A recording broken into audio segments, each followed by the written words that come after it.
ನಮಸ್ಕಾರ ಸ್ನೇಹಿತರೆ, welcome to real talk Kannada. Just ಒಂದೇ ಒಂದು ವಾರದಲ್ಲಿ ಇಂಟರ್ನೆಟ್ನಲ್ಲಿ ದಿಢೀರಂತ ಹುಟ್ಟಿಕೊಂಡ ಒಂದು ನಿಗೂಢ ಮೀಮ್ ಪಾರ್ಟಿ ನಮ್ಮ ದೇಶದ ಅತಿದೊಡ್ಡ ರಾಜಕೀಯ ಪಕ್ಷವನ್ನೇ ಫಾಲೋವರ್ಸ್ ಸಂಖ್ಯೆಯಲ್ಲಿ ಹಿಂದಿಕ್ಕಿದೆ ಅಂದ್ರೆ ನೀವು ನಂಬ್ತೀರಾ? ಲಿಟರಲಿ ನಂಬೋಕೆ ಕಷ್ಟ ಅಲ್ವಾ? ಬಟ್ ಇದು ನಿಜ. ಇವತ್ತಿನ ನಮ್ಮ ಈ ವಿಶ್ಲೇಷಣೆಯಲ್ಲಿ ಇಡೀ ಇಂಟರ್ನೆಟ್ ಅನ್ನೇ ನಡುಗಿಸ್ತಿರೋ ಈ ಸೆನ್ಸೇಷನ್ ಹಿಂದಿನ ಅಸಲಿ ಕಥೆನ ಕಂಪ್ಲೀಟಾಗಿ ಡಿಕೋಡ್ ಮಾಡೋಣ. ಇಲ್ಲಿನ ನಂಬರ್ಸ್ ನೋಡಿದ್ರೇ ಶಾಕ್ ಆಗುತ್ತೆ. ದಶಕಗಳ ಇತಿಹಾಸ ಇರೋ ಭಾರತೀಯ ಜನತಾ ಪಾರ್ಟಿಗೆ ಇನ್ಸ್ಟಾಗ್ರಾಮ್ನಲ್ಲಿ 8.7 ಮಿಲಿಯನ್ ಫಾಲೋವರ್ಸ್ ಇದ್ರೆ, ಜಸ್ಟ್ ಕೆಲವೇ ದಿನಗಳ ಹಿಂದೆ ಹುಟ್ಟಿದ ಕಾಕ್ರೋಚ್ ಜನತಾ ಪಾರ್ಟಿ ಅಥವಾ ಸಿಜೆಪಿಗೆ ಬರೋಬ್ಬರಿ 11.7 ಮಿಲಿಯನ್ಗಿಂತ ಹೆಚ್ಚು ಫಾಲೋವರ್ಸ್ ಇದ್ದಾರೆ. ಯೋಚನೆ ಮಾಡಿ ಯಾವ ಲೆವೆಲ್ನ ಕ್ರೇಜ್ ಇದು ಅಂತ.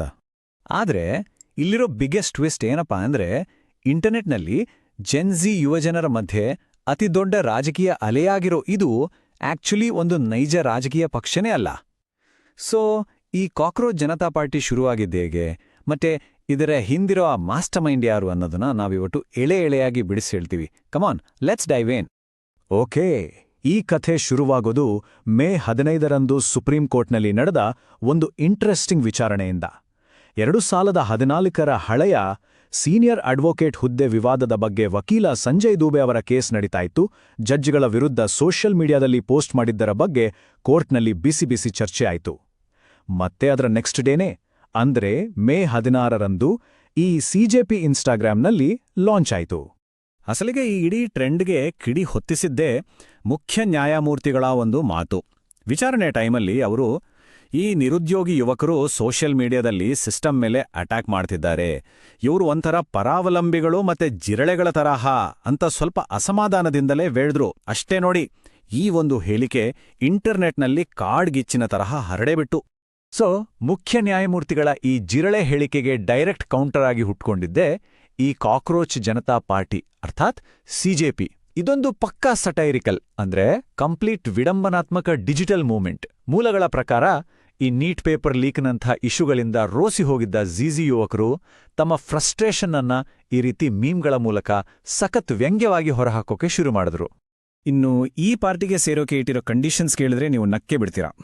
ಏನಪ್ಪಾ ಅಂದ್ರೆ, ಮೊದಲನೇದು ನೀವು ನಿರುದ್ಯೋಗಿಯಾಗಿರ್ಬೇಕು, ಎರಡನೇದು ಫಿಸಿಕಲಿ ಸೋಮಾರಿಯಾಗಿದ್ರು ಮೆಂಟಲಿ ಆಕ್ಟಿವ್ ಇರಬೇಕು, ಮೂರನೇದು ದಿನಕ್ಕೆ ಕನಿಷ್ಠ 11 ಗಂಟೆ ಆನ್ಲೈನಲ್ಲಿರಬೇಕು, ಮತ್ತೆ ಸಿಸ್ಟಮ್ ವಿರುದ್ಧ ಪ್ರೊಫೆಷನಲ್ ಆಗಿ ಉಗಿಯೋಕೆ ಗೊತ್ತಿರಬೇಕು.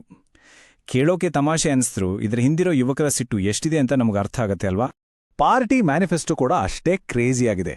ರಿಟೈರ್ ಆದ್ಮೇಲೆ ಮುಖ್ಯ ನ್ಯಾಯಮೂರ್ತಿಗಳಿಗೆ ರಾಜ್ಯಸಭಾ ಸೀಟ್ ಕೊಡಬಾರ್ದು, ಡಿಲೀಟ್ ಆದ ವೋಟ್ಗಳಿಗಾಗಿ ಎಲೆಕ್ಷನ್ ಕಮಿಷನರ್ಸ್ನ UAPA ಅಡಿ ಅರೆಸ್ಟ್ ಮಾಡಬೇಕು, Ambani Adani media licence cancel ಮಾಡಬೇಕು, ಮಹಿಳೆಯರಿಗೆ 50% ರಿಸರ್ವೇಷನ್, ಮತ್ತೆ ಪಾರ್ಟಿ ಜಂಪ್ ಮಾಡೋ ನಾಯಕರಿಗೆ 20 ವರ್ಷ ಬ್ಯಾನ್. ಈ ರೇಂಜಿನ ಅತಿರಂಜಿತ ಡಿಮ್ಯಾಂಡ್ಸ್ ನೋಡಿ ಮಿಲಿಯನ್ ಗಟ್ಟಲೆ ಯುವಕರು ಫುಲ್ ಅಟ್ರಾಕ್ಟ್ ಆಗ್ಬಿಟ್ರು. ಬರೋಬ್ಬರಿ 70,000ಕ್ಕೂ ಹೆಚ್ಚು. ಕೇವಲ ಕೆಲವೇ ದಿನಗಳಲ್ಲಿ ಇಷ್ಟು ಜನ ಅಫಿಷಿಯಲ್ ಆಗಿ ಈ ಪಾರ್ಟಿಯ ಮೆಂಬರ್ಶಿಪ್ ಫಾರ್ಮ್ ಫಿಲ್ ಮಾಡಿದ್ದಾರೆ ಅಂದ್ರೆ ಸುಮ್ನೆನಾ? ಇದೊಂದು ಬರೀ ಮೀಮ್ ಪೇಜ್ ಆಗಿ ಉಳಿಲಿಲ್ಲ, ಬದಲಾಗಿ ಒಂದು ಮ್ಯಾಸಿವ್ ಡಿಜಿಟಲ್ ಮೂವ್ಮೆಂಟ್ ಆಗಿ ಕನ್ವರ್ಟ್ ಆಯ್ತು ಅನ್ನೋದಕ್ಕೆ ಇದೇ ದೊಡ್ಡ ಸಾಕ್ಷಿ. ಬಟ್ ಅಸ್ಲಿ ಟ್ವಿಸ್ಟ್ ಶುರುವಾಗೋದೇ ಇಲ್ಲಿ. ಇದು ಬರೀ ಟೈಮ್ ಪಾಸ್ ಜೆನ್ಸಿ ಹುಡುಗರಿಗೆ ಮಾತ್ರ ಸೀಮಿತ ಆಗಿರಲಿಲ್ಲ. ಮಹುವಾ ಮೊಯ್ತ್ರಾ, ಕೀರ್ತಿ ಆಜಾದ್ ಅವರಂತಹ ರಿಯಲ್ ಎಂಪಿಗಳು ಮತ್ತೆ ಆಶೀಶ್ ಜೋಶಿ ಅವರಂತಹ ಸಿವಿಲ್ ಸರ್ವೆಂಟ್ಸ್ ಕೂಡ ಈ ಮೀಮ್ ಪಾರ್ಟಿಗೆ ಅಫಿಷಿಯಲ್ ಆಗಿ ಜಾಯ್ನ್ ಆದ್ರು. ಈ ಒಂದು ಡೆವಲಪ್ಮೆಂಟ್ ಈ ಇಡೀ ಮೂವ್ಮೆಂಟ್ನ ಸ್ವರೂಪವನ್ನೇ ಉಲ್ಟಾಪಲ್ಟಾ ಮಾಡಿತು. ಈಗ ನಮ್ಮೆಲ್ಲರ ತಲೆಲೇ ಬರೋ ಅತಿ ಮುಖ್ಯವಾದ ಪ್ರಶ್ನೆ ಅಂದ್ರೆ, ಇಷ್ಟೆಲ್ಲ ಸದ್ದು ಮಾಡ್ತಿರೋ ಈ ಕಾಕ್ರೋಚ್ ಜನತಾ ಪಾರ್ಟಿಯನ್ನ ನಿಜಕ್ಕೂ ಕಂಟ್ರೋಲ್ ಮಾಡ್ತಿರೋದು ಯಾರು? ಆ ಮಾಸ್ಟರ್ ಮೈಂಡ್ ಯಾರು? ಮೂಲ ವಿಶ್ಲೇಷಣೆಯನ್ನ ಡೀಪಾಗಿ ನೋಡಿದಾಗ ಇದರ ಹಿಂದಿನ ಅಸಲಿ ಕಥೆನೇ ಬೇರೆ ಇದೆ ಅಂತ ಗೊತ್ತಾಗುತ್ತೆ. ಆ ನಿಗೂಢ ಮಾಸ್ಟರ್ ಮೈಂಡ್ ಬೇರೆ ಯಾರೂ ಅಲ್ಲ, ಅಭಿಜಿತ್ ದೀಪ್ಕೆ. 30 ವರ್ಷದ ಈ ಯುವಕನೇ ಈ ಸಿಜೆಪಿಯ ಫೌಂಡರ್. ಮೂಲಗಳ ಮಾಹಿತಿಯ ಪ್ರಕಾರ ಇವರು ಸುಮ್ಮನೆ ಯಾರೋ ಕಾಲೇಜ್ ಹುಡುಗ ಅಲ್ಲ. ಈ ಹಿಂದೆ ಆಮ್ ಆದ್ಮಿ ಪಾರ್ಟಿಯ ನ್ಯಾಷನಲ್ ಸೋಷಿಯಲ್ ಮೀಡಿಯಾ ಕೋಆರ್ಡಿನೇಟರ್ ಆಗಿ ಕೆಲಸ ಮಾಡಿದ್ದವರು. ಪ್ರಸ್ತುತ ಅಮೆರಿಕಾದಲ್ಲಿ ಓದ್ತಿರೋ ಇವರು ಪೊಲಿಟಿಕಲ್ ಸೋಷಿಯಲ್ ಮೀಡಿಯಾ ಕ್ಯಾಂಪೇನ್ಗಳಲ್ಲಿ ಸಖತ್ ಟ್ರೈನಿಂಗ್ ಪಡೆದಿರೋ ಎಕ್ಸ್ಪರ್ಟ್. ಹೊರಗಡೆ ಪ್ರಪಂಚಕ್ಕೆ ನೋಡಕ್ಕೆ ಸಿಜೆಪಿ ಯುವಕರಿಗಾಗಿ ಯುವಕರಿಂದಲೇ ಇರೋ ಪಾರ್ಟಿ ಥರ ಬಿಂಬಿಸ್ಕೊಳ್ತಾ ಇದೆ. ಆದರೆ ಮೂಲ ವಿಶ್ಲೇಷಣೆ ಹೇಳೋ ಪ್ರಕಾರ ಇದೊಂದು ನೈಜ ಜೆನ್ಜಿ ಬಂಡಾಯ ಅಲ್ಲವೇ ಅಲ್ಲ, ಬದಲಾಗಿ ಇದೊಂದು ಪಕ್ಕಾ ಲೆಕ್ಕಾಚಾರ ಹಾಕಿ ಬಿಟ್ಟಿರೋ ರಾಜಕೀಯ ಅಸ್ತ್ರ. ನಾವಿಲ್ಲಿ ಯಾವುದೇ ಪಕ್ಷದ ಪರ ಅಥವಾ ವಿರೋಧ ಮಾತಾಡ್ತಿಲ್ಲ, ಬದಲಾಗಿ ಸೋರ್ಸ್ ಮೆಟೀರಿಯಲ್ಸ್ ಏನ್ ಹೇಳ್ತಿವೆ ಅನ್ನೋದನ್ನ ಮಾತ್ರ ಟ್ರಾನ್ಸ್ಪರೆಂಟ್ ಆಗಿ ವಿವರಿಸ್ತಾ ಇದೀವಿ. ಮೂಲ ವಿಶ್ಲೇಷಣೆ ಕಡು ಈ ಆಧಾರಗಳನ್ನ ಸ್ವಲ್ಪ ಸೂಕ್ಷ್ಮವಾಗಿ ಗಮನಿಸಿ.